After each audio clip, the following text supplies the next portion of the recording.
So Yeah. these two books are totally different, yet to me they had like similarities. So, there are powerful girls in this. So can you guys kind of each give an overview of really, how would you pitch your books? So Julie, we can start with you. Sure. So my book is about Chloe Wynne Berenger, who seems to have her life in order. Things are going well. Her B-list mom is on the way to the B+ list. She just got into the college of her dreams. The boy she's had a crush on since middle school just asked her to prom. Like, things are going well in her world, until one morning her doorbell rings and the FBI is there to arrest her mother in a nationwide college admissions scandal. The book is 100% inspired by the actual real college admissions scandal, but is a complete fictionalized take. None of these characters are veiled versions of anybody else. It's totally fiction. But it was really, really fun for me to sort of delve into questions of privilege and complicity, and sort of our current broken system. Alexandra, what about Black Canary? So Black Canary, it's a standalone book, but it's the 5th book in the DC Icon series, which each book in the series takes a different established legacy DC superhero and a different author tackles their YA origin story. So it's been the pinch me moment of my life to get to do this, because I got to follow Leah Bardugo, Marie Lu, Sarah J. Maas, and Matt Della Pena, and then somehow it's me following. And my character that I'm writing about is Dinah Lance, Black Canary, and I've set her story in, I created this near future dystopian Gotham City to tell her story in, and it's a world where women have been denied most of their rights and privileges, including the ability to sing, to use their voices.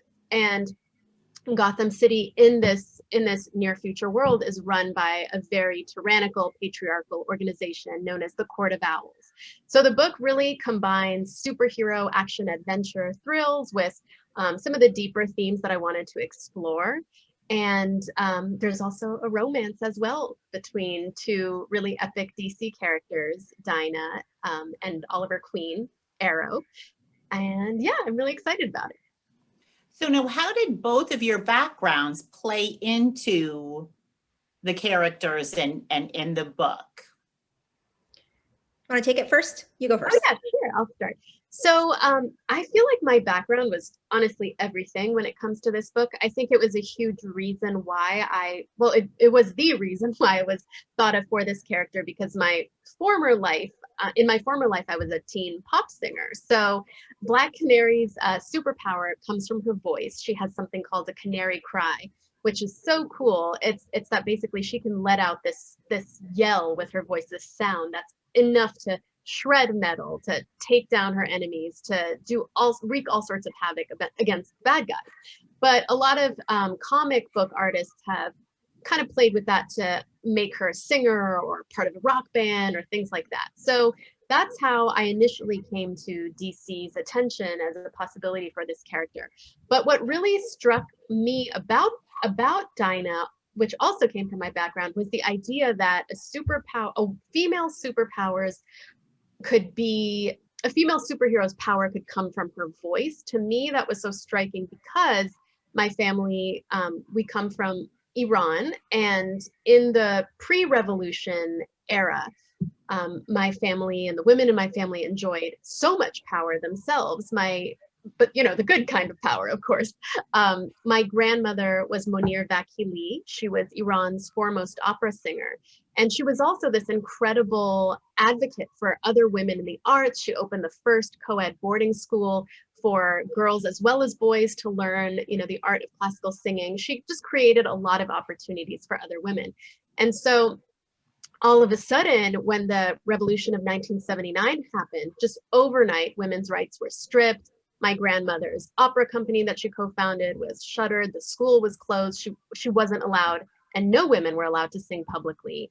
And it's so crazy to say this, but it's still like that to this day in Iran. You can still get severely punished if you're a woman and you sing publicly.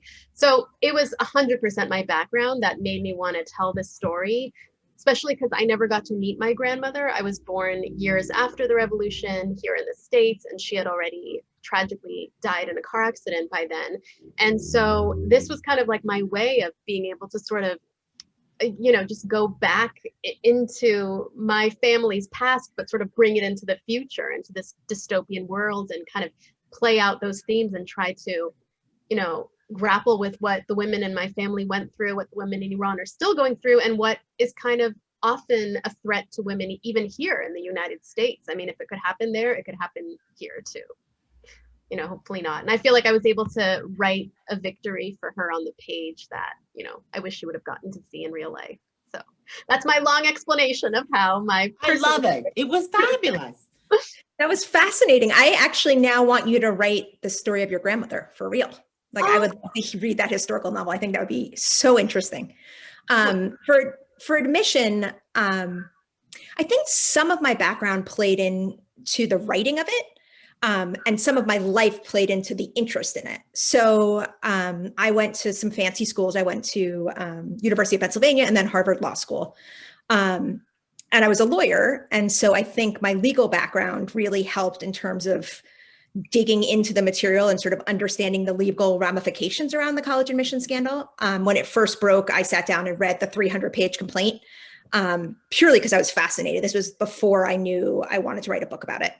And I think sort of in recent years, I've been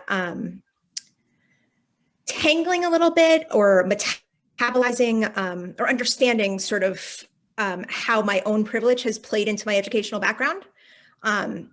I'm really proud to have gone to those schools, but I'm putting the accomplishment in a greater context in a way I never did before.